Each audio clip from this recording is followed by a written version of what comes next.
Hi everyone, and welcome to the Bourbon Obsessed Bourbon Podcast, Friday, January 24. I am Ed from BourbonObsessed.com, also known as Bourbon_Obsessed on Instagram. I publish a bi-weekly newsletter featuring the latest bourbon news and releases, and also do this podcast version for your listening pleasure. Thanks for joining me. I hope wherever you are that you are staying safe with all of these fires and crazy weather we've been having. I don't know what time of day it is where you are, but I'm having a little bourbon while I put this podcast together. I'm sipping on some Hidden Barn bourbon from my friends up at Neely Family Distillery, and this happens to be the Kentucky Bourbon Festival pick from just this past September. Well, we've got quite a bit of news and bourbon releases to go through this week, so I'll try to keep things moving. However, first, I'd like to go over some of the new content that we've got on our website, BourbonObsessed.com. I put together a little article on the Kentucky distilleries that have restaurants. There's 7 of them that are bourbon distilleries, and then there's also Copper and Kings, which I'm going to add to my article later on. Most of the restaurants offer casual dining, as well as craft cocktails, and of course the opportunity to sample the distillery's whiskeys. They're a great place to grab a bite before or after your tour. It's really important to make sure that you're eating something when you're visiting distilleries, as well as drinking plenty of water, and these distillery restaurants make that quite easy to do. Check out the article to read all about them. We also recently had a great visit to Garrard County Distilling. They're one of the newer large distilleries here in Kentucky, and they're located down in Lancaster, Kentucky, which of course is in Garrard County, hence the name. They're the home of All Nations Bourbon, which I had the opportunity to try while I was there and will be reviewing in the upcoming weeks. We had a great opportunity to get a behind-the-scenes look at the distillery and see what they're doing. It's actually a really cool place because it's basically 2 distilleries in one. They have all state-of-the-art equipment with everything from 2 grain grinders through 2 separate banks of cookers and fermenters, 2 45-foot tall copper column stills, each with their own doubler, and 2 separate sets of spirit and gauging tanks.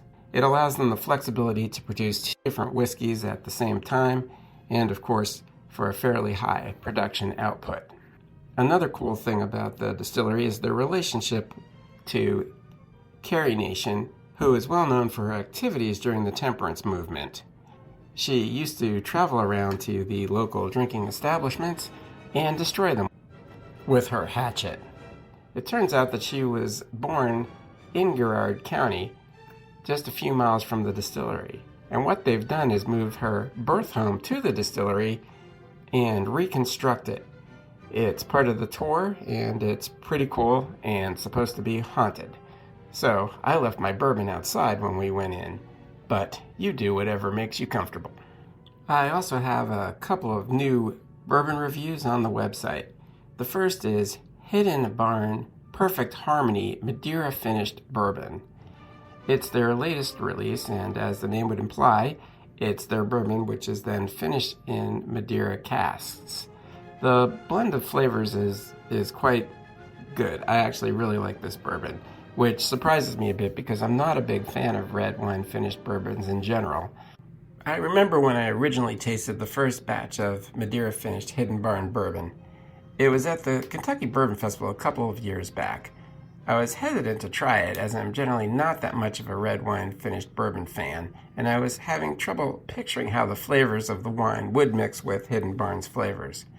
However, a friend of mine insisted that it was very good, so I hesitantly tried it, and to my surprise, I loved it and have been a fan ever since.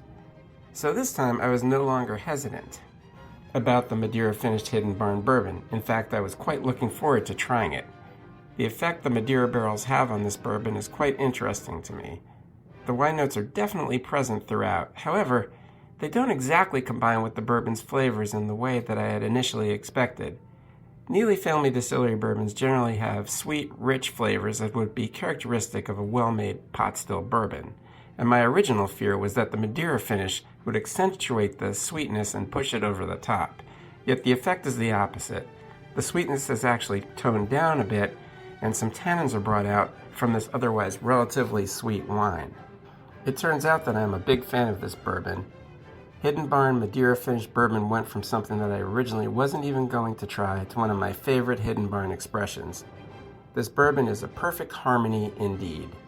Unfortunately, I can't quite say the same thing about the next bourbon. That's Charles Goodnight Texas Bourbon. Now, this is an interesting one because it's brought to us by Foley Family Wines in California. However, the bourbon is distilled and aged in Texas, and it's distilled in a pot still. We don't know what distillery it's distilled at, but we do know it's pot still distilled. And it's aged for 6 years, which is actually quite a bit of time in Texas, and then it's sent to California where it is bottled. Now, this bourbon has some nice underlying flavors, and it's certainly full flavored as would be expected from a 6-year-old Texas bourbon. Unfortunately, there is a underlying flavor which is really not all that pleasant. It's sort of like a wet cardboard box or one of those brown paper grocery bags that's been left outside for too long with almost like a solvent-like character. And I just noticed that throughout, and it really made this not very enjoyable to me. You can read more about both of these bourbons in my reviews, which are over on bourbonobsessed.com. All right, without further ado, let's move on to the news. Our first story has been in the news quite a bit, and you've probably heard it by now, and people are using it as an example to say that bourbon's time is done. I don't think that's really the case. And while there are some things that are not great that have come of this, such as obviously the people losing their jobs, that's never good. But I don't think this means that Brown-Forman is going to be stopping making bourbon anytime soon. So from the press release, it says Brown-Forman Corporation announced today a series of strategic initiatives to position the company for continued growth in the dynamic global spirits market. These initiatives include restructuring the executive leadership team, implementing a workforce reduction affecting approximately 12% of the company's global workforce, and closing the Louisville-based Brown-Forman cooperage. And then there's a quote, in 2025, Brown-Forman celebrates 155 years of delivering nothing better in the market. We've achieved this impressive milestone in part because of our relentless focus on evolving our strategy, our portfolio, and our organization to grow and thrive, says Lawson Whiting, President and Chief Executive Officer. Today's announcement will ensure we have the structure and teams in place to continue on this path while also making investments that we believe will facilitate growth for generations to come. Now, they've made other changes. You may have heard about earlier in the year they sold off another cooperage, the one that they use for their Jack Daniels. So this getting rid of their Brown-Forman cooperage in Louisville and turning it over to another company to manage is right in line with that. So while it's obviously not good for the people that lost their jobs, I think it really is, as they say, they're just restructuring to try to improve efficiency with the somewhat changing bourbon market. The next news story is on a little brighter note. A number of the leading spirits companies and the Kentucky Distillers Association are coming together with Precision Conservative Management and the Kentucky Corn Growers Association to support regenerative farming practices for local corn production. There's a $2 million investment coming from the bourbon distillery side and the KDA, and the initiative will provide tools for corn farmers to successfully implement proven practices that will support the long-term resilience of the state's historic agricultural community while providing economic and sustainable value to regenerative agriculture in bourbon and distilling. So I think, this is good for everyone. We want things to be sustainable, and we want to have successful agriculture in Kentucky, and we want to use all those Kentucky proud grains in our bourbons. The next news item is also about something that's forward-thinking on a positive note. With the TTB's recognition of American single malt as a distinct whiskey category, ASM Capital Group has introduced an American single malt whiskey-focused investment fund. The fund invests in barrels of American single malt whiskey, storing and insuring them through their aging process, resulting in a potentially valuable finished asset. The ASM Capital Group feels that now that the ASM category is officially recognized, there will be an increasing demand for American single malt whiskey worldwide, and that demand will not be met by current supply. So they are trying to accumulate a bunch of these barrels and have them ready to go for those who want them in the future, and they feel that this is a good investment opportunity. If you think it is too, go ahead and check them out. Although, as a necessary disclaimer, I have nothing to do with this company, and any investments have risks, and you should thoroughly investigate them before proceeding. The next news item is also on a positive note. The historic Chicken Cock whiskey brand, which was first established in 1856 and then revived again in 2012, is now an official member of the Kentucky Bourbon Trail. That's via their recently opened brand home in Bardstown, Kentucky, called Circa 1856. Circa 1856 features a microdistillery, an upscale bar, tastings, and a curated retail space. I've been there. It's actually a cool place to visit, so we welcome them to the Kentucky Bourbon Trail. Our last news item is about Four Branches Bourbon. I had the opportunity to meet the men behind this brand a few months ago, as well as sample their bourbon. All of the founders are veterans and were members of the armed forces as well as intelligence or special operations units, and they wanted to give something back. So they started this brand, Four Branches Bourbon, and they've raised over $400,000 already to support nonprofits that serve veterans, first responders, and members of the special operations and intelligence communities and their families. They've accomplished all that in a relatively short time since they introduced their brand, which was in May 2023. So they're certainly off to a fantastic start in their goal of giving back to those who have served. So those are the latest news items, and I think the majority of them are on a positive note, so we're not going to be all about the doom and gloom that we're hearing elsewhere in the media. For our last segment, let's move on to the new bourbon and other whiskey releases. We had a little bit of a lull for a while with the holidays and the beginning of January, but that's all changed. There's a whole bunch of new whiskeys coming out. First is the second release of the Buffalo Trace Prohibition Collection. The first release was last year, and this is the 2025 release. Buffalo Trace has unveiled the second edition of its Prohibition Collection, an annual limited edition set featuring 5 bottles commemorating the whiskeys legally produced and sold at the distillery while the 18th Amendment was in effect. This year's whiskeys are Mirrorbrook, which is a bottled in bond blend of Kentucky straight whiskeys, Very Old Procurable, or VOP, a barrel-proof Kentucky straight bourbon, Anderson's Bell, which is a bottled in bond wheated bourbon, Old-Fashioned Mountain Corn, which, as the name would imply, is a corn whiskey, but it's at 110 proof, and Silver Wedding Rye Whiskey, which is a 125 proof Kentucky straight rye whiskey. In addition, this year there's the option to get a companion cigar set from the Scandinavian Tobacco Group. So if you want to pick up a set of the Buffalo Trace Prohibition Collection for this year, that's 5 bottles, 375 milliliters each, and it will run you about $1,000. Of course, that's if you can find it. I don't think I ever saw last year's anywhere. Some of these sound quite interesting, though, so I'd certainly like to give them a try.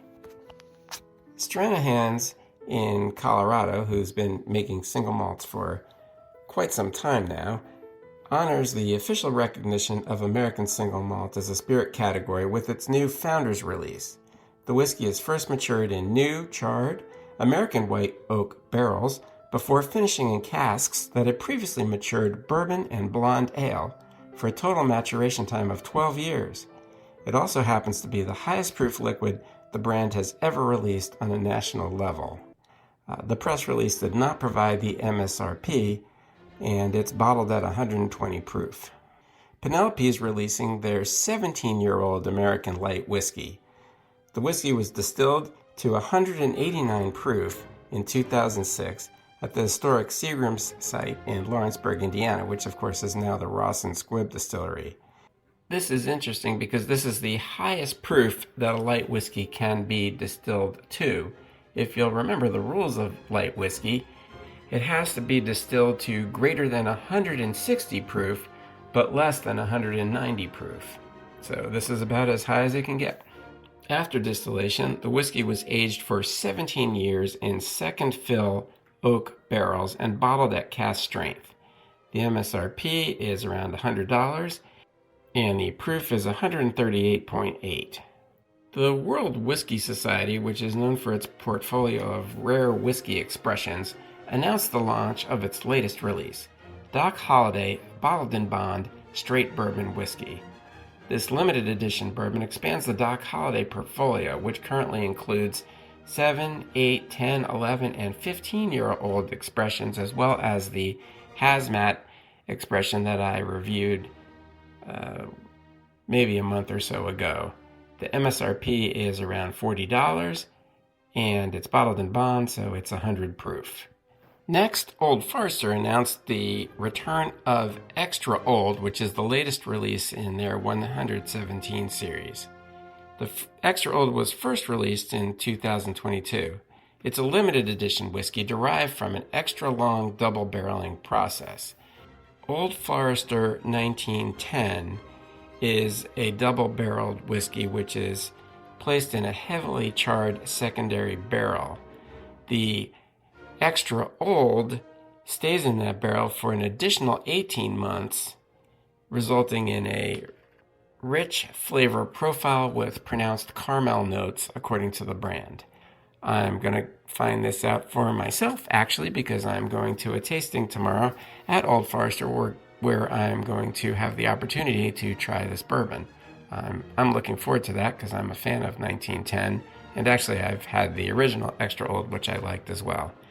But I digress. The MSRP is $65 for a 375 milliliter bottle, and it's bottled at 93 proof.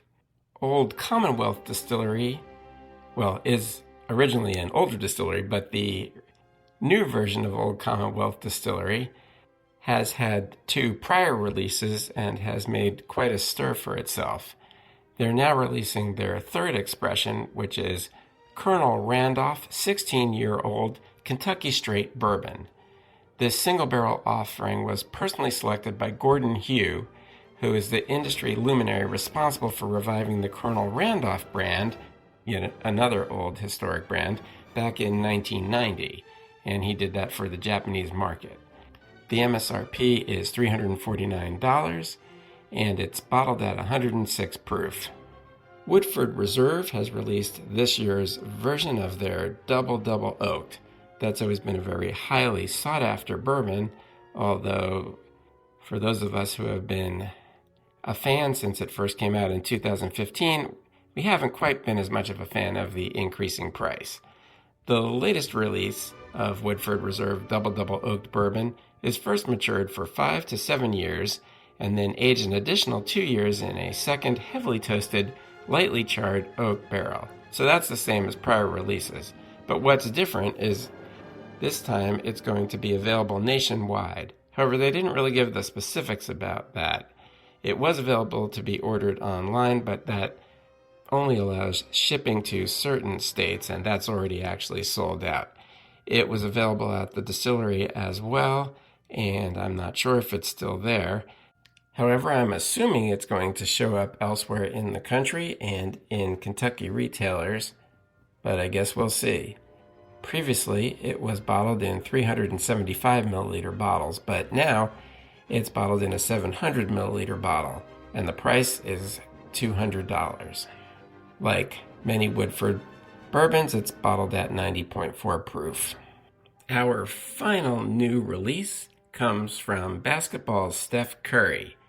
It's called Gentleman's Cut Player Exclusive 16-Year Father and Son Edition. It's his latest bourbon in the Gentleman's Cut brand, and it's a tribute to both he and his father playing 16 seasons in the NBA.